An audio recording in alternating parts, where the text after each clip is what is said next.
Assalamualaikum warahmatullahi wabarakatuh. Alhamdulillah wa bi ni'matillah wa la haula wa la quwata illa billah. Muhammad ibni Abdillah la nabiyya ba'dah.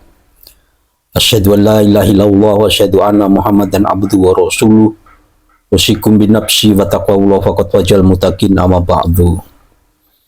Para pemirsa channel Laskar Mataram Raya yang berbahagia, pada kesempatan ini Bahukit ingin sedikit membahas masih seputar diskursus nasab Ba'alwi atau para Habib keturunan Alwi.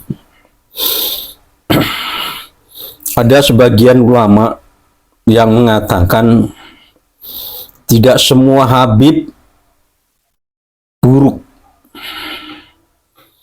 Tidak semua Habib kelakuannya seperti Rizik Syihab dan Bahar bin Smith.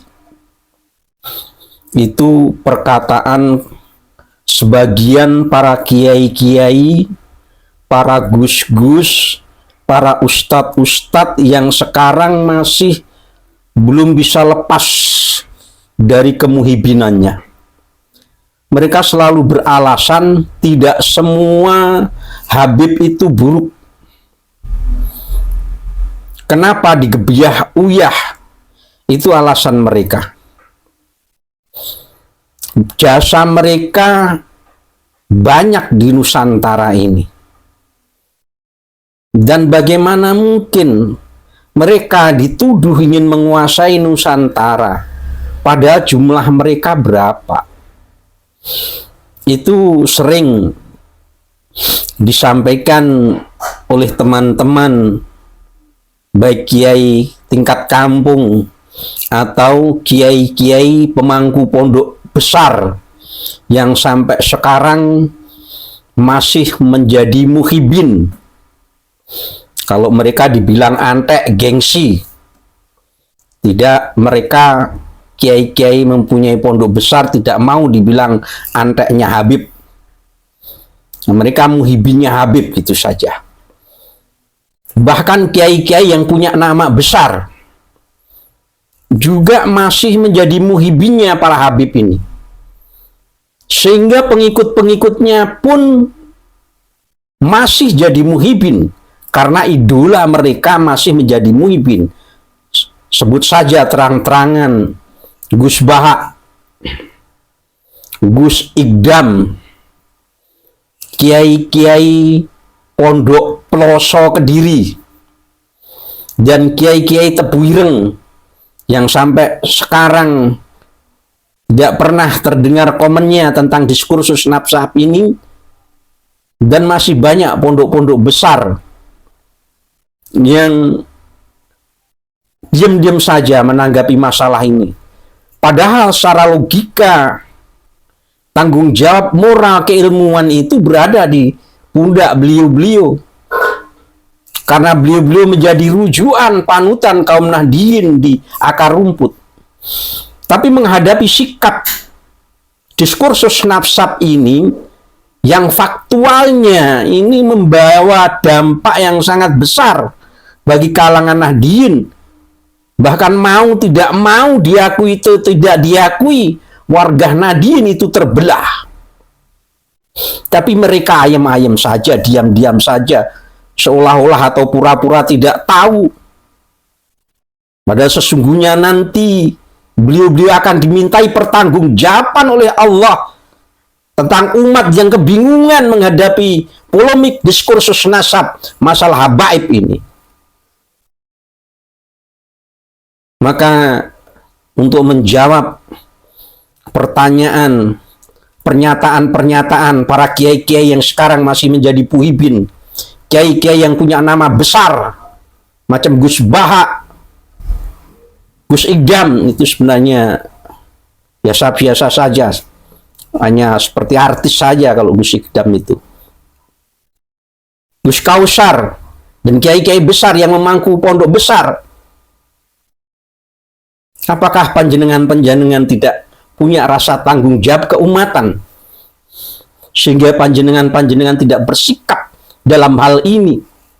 Bahkan panjenengan-panjenengan cenderung menjadi muhibin mereka dengan alasan tidak semua Habib berperilaku jelek. Kenapa meski digebiah uyah, dan itu pernah dinyatakan oleh Rais Suriah PBNU Nahdlatul Ulama Kiai Miftahul Ahyar. Kalau menurut saya Mbah Hukit, belak-belakan saja. Habib yang ada di Indonesia ini semua, saya katakan, semua adalah pembohong besar. Mereka para Habib klan Ba'alwi ini adalah pembohong besar. Minal kadzibin. Nah, ini pernyataan keras dari saya, Mbah Hukit Hartodiprojo, pemangku channel Laskar Mataram Raya. Monggo, mau ditanggapi oleh kiai-kiai atau gus-gus, misalnya Gus Baha tidak terima, monggo tanggapi pernyataan saya bahwa semua Habib itu adalah pembohong besar. Tidak ada satupun yang tidak pembohong. Kenapa? Karena ada alasan yang faktual. Mereka menisbatkan dirinya sebagai dzurriyyah Rasulullah Shallallahu Alaihi Wasallam, tapi mereka tidak bisa membuktikan atas pengakuannya tersebut. Padahal di dalam Al-Quran jelas dikatakan, hatu burhanakum in kuntum shodiqin. Kalau engkau mengaku tentang sesuatu, hatu burhanakum, maka datangkanlah bayinahmu, burhanmu. Jelas dalam penyelidikan yang dilakukan oleh Kiai Haji Imaduddin Usman Al-Bantani, bahwa mereka klan Ba'alwi ini sanad silsilahnya tidak nyambung kepada Rasulullah Shallallahu Alaihi Wasallam. Mereka hanya putus di Bani Alwi. Mereka mencantolkan kepada Imam Al-Muhajir. Mereka menyebut-nyebut leluhurnya, ada siapa itu, Faqih Mulqodam, yang kehebatannya melebihi Rasulullah. Masa ini kiai-kiai besar, punya nama besar, masih terkecoh dengan paham-paham seperti ini? Misalnya Gus Baha. Kalau saya sebenarnya memahami, bergaul kepada siapa saja itu boleh.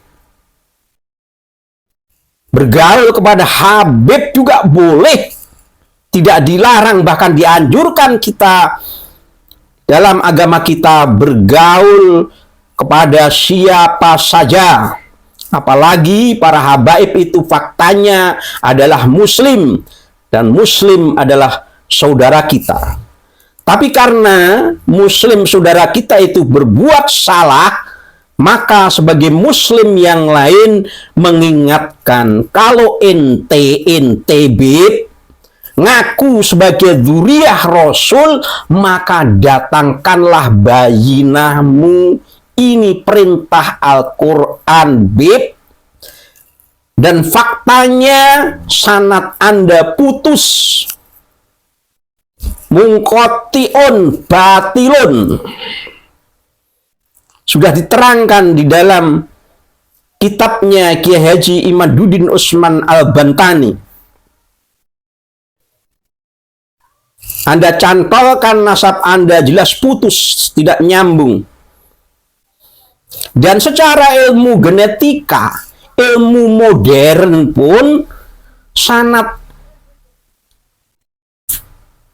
genetikamu, genetika bagai sanad, ya, secara ilmu kedokteran, secara ilmu teknologi, itu gen Anda tidak ekvivalen dengan gennya Rasulullah Shallallahu Alaihi Wasallam, bahkan gen Anda ekvivalen dengan gennya Yuya Yahudi Ashkenazi. Belum lagi ini diperkuat dengan ilmu filologi Ustadz Profesor Manecem Ali, sahabat saya. Dan dari segi sejarahan juga tidak terbukti. Bagaimana masih berani mengaku diri sebagai cucu Rasulullah? Apakah ini tidak bisa dikatakan bahwa mereka itu minakadzabin, pembohong besar? Ini yang saya katakan, mereka bohong. Baik Habib yang berkelakuan baik, yang punya amal baik, yang dermawan, yang sosial, yang NKRI, paling NKRI sekalipun, mereka tetap pembohong selama mereka mengaku dirinya sebagai dzurriyyah Rasulullah Shallallahu Alaihi Wasallam, dan mereka tidak bisa mendatangkan bayinah yang dituntut Al-Quran. Maka saya heran kepada para kiai-kiai pemangku pondok besar, piragus-gus besar, para kiai-kiai yang punya nama besar, yang punya ilmu segudang menjadi rujukan umat, tapi saat umat kebingungan, diem saja, meneng baik, Anda nanti akan dituntut atas keilmuan Anda. Maka dari itu, sekali lagi, Mbah Ukit mempertanggungjawabkan apa yang disimpulkan Mbah Ukit, bahwa tidak semua habaib itu buruk seperti yang disangkakan oleh para muhibin, yang dipandigani para kiai-kiai. Itu saya tolak. Saya katakan bahwa semua habib, mau yang berkelakuan baik, maupun yang dermawan, maupun yang negarawan, selama mereka masih mengaku dirinya sebagai dzurriyyah Rasul, maka mereka golongan pembohong besar. Minakadzabin. Demikian, mudah-mudahan ini memberi semangat pada kita semua.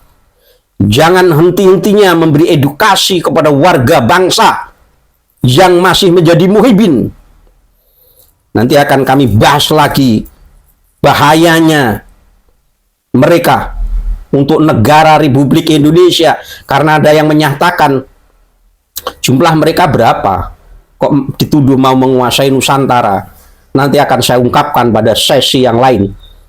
Sekarang mau Mbah Ukit fokus bahwa poinnya saya katakan bahwa tidak satupun habib di Nusantara ini yang tidak pembohong. Semua pembohong selama masih menisbatkan dirinya sebagai dzurriyyah Rasulullah Shallallahu Alaihi Wasallam, baik itu Habib sepuh, Habib bocil, Habib baik-baik yang undang NKRI, harga mati, atau Habib yang sosialnya tinggi sekalipun, selama mereka masih mengagul-ngagulkan bernasab diri kepada Rasulullah Shallallahu Alaihi Wasallam, maka mereka semua adalah minakadzibin.